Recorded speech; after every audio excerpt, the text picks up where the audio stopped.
if you've got munitions, laser-guided munitions that are so sophisticated that they can take out, a guy in an SUV from 30,000 feet, how do you blow up a church with a giant cross on top of it? It was just an accident, Tucker. It was an accident. It's not the first church that's No, blown it's not. It's and not it wasn't an close. accident. It wasn't an accident. But what is the answer? Can anyone get an answer? I know the answer. Israel wants a Jewish state and they want to expand. They have something known as the Greater Israel Project. They intend to annex the whole of the West Bank. In fact, Miriam Adelson legally bribed Donald Trump to ensure that happens. And Israel announced that that's what they're going to do, and they're doing it.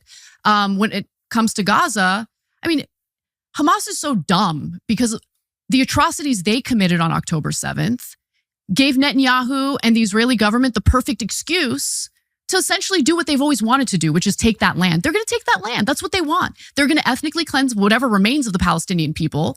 They're going to force neighboring countries probably to absorb 2 million people. And then at the same time, they're going to have settlers move on in, rebuild Gaza. Jared Kushner, by the way, soon after October 7th happened, was like salivating on camera about how that's prime real estate. It's disgusting. But anyway. How can you move 2 million people right now? Well, there was a story published this week, I believe it was in the New York Times, where Netanyahu and the Israeli government was in talks with our government in regard to getting aid from the United States in moving Palestinians out of Gaza. So when they bomb the church, it's because they don't want the church.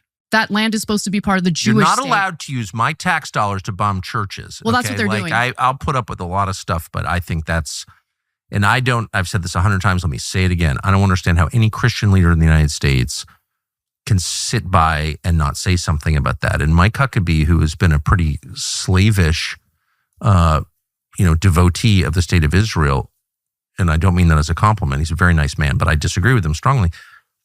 Even Mike Huckabee came out and said, whoa. Yeah. You can't kill Christians. And American citizens. Yeah. But I don't understand why that's not, if that's not a red line, then there's no red line. I think it should definitely be a red line. But let me just say, Mike Huckabee made a statement, and that's nice. It's more than Biden was willing to do. Talk is cheap. Are you going to cut funding? Are you going to stop sending over the 2,000-pound bombs that are destroying people's homes, universities, churches, refugee camps, hospitals? Gaza's leveled. Deir al-Balah is like the last remaining portion of Gaza that still has some structures that people can live in. And they're currently doing a ground invasion there. They got to destroy it, of course. It's so obvious what's happening, and it's so unjust. And this is the area where, what democracy? I have no power. The government's going to take part of my earnings that I worked really hard for, not to help my fellow American citizens who might need health care, who might have fallen on hard times and can't feed their families and need help with food assistance.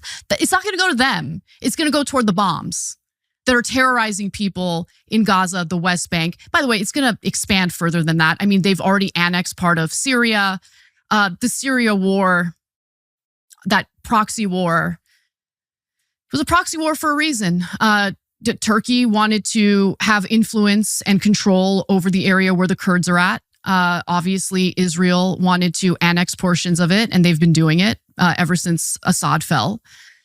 And you have a former al-Qaeda leader as the current leader of Syria, who's trying to capitulate to Israel, but obviously it's not good enough because Israel's still bombing the crap out of Syria. It's unbelievable. I have no ability to change it. It seems like the electorate in this country have no ability to change it because it doesn't matter which party you vote for, whether it's a Democratic presidential candidate or a Republican presidential candidate, they're going to get elected and they're going to get dog-walked by whoever the prime minister of Israel is at the time. How do we wind up supporting an al-Qaeda leader? I thought we were anti-al-Qaeda. I thought so too. I don't know. It makes no sense to me. But this is seen throughout American history in regard to our foreign policy. We will fund the Taliban, we'll give them weapons to fight, the communists. We want to avoid communism. And then we turn on them, for obvious reasons after what happened on 9/11. But I think it's not. But we were told 9/11 was done by Al Qaeda, so we've got to be pretty. I mean, that wasn't that long ago. We've got to be pretty anti Al Qaeda because, like, if they actually killed 3,000 Americans on 9/11, which everyone says they did, and I'm willing to believe that, then how in the world can we let any Al Qaeda even exist? Wouldn't you venture to say it's required to ask these questions if you want to be a journalist? I would say, and I would also say, the Syria situation, I was always opposed to what we were doing in Syria. I understood exactly why we were doing it. We ended up killing or abetting in the murder of an awful lot of religious minorities, Alawites, a lot of Christians, and destroying the country. And, I was attacked for, you're an Assad apologist or whatever, but I don't know anything about Assad. So are they Al-Qaeda apologists? Well, that's the thing. And we've gotten to a place now where it's really clear that the 3,000 American lives they say were lost on September 11th due to Al-Qaeda are less important than whatever political or geopolitical consideration is driving our Syria policy. Yeah, and it makes me sick. So that's that's treason, of course. But it's more than that. That's like a profound moral crime. And it's also a middle finger in the face of every American. Definitely. Yeah. If there's one thing we could expect our foreign policy would stay consistent on is we're anti-Al-Qaeda because they killed 3,000 Americans. Yeah. But I do understand our foreign policy and what drives our foreign policy. And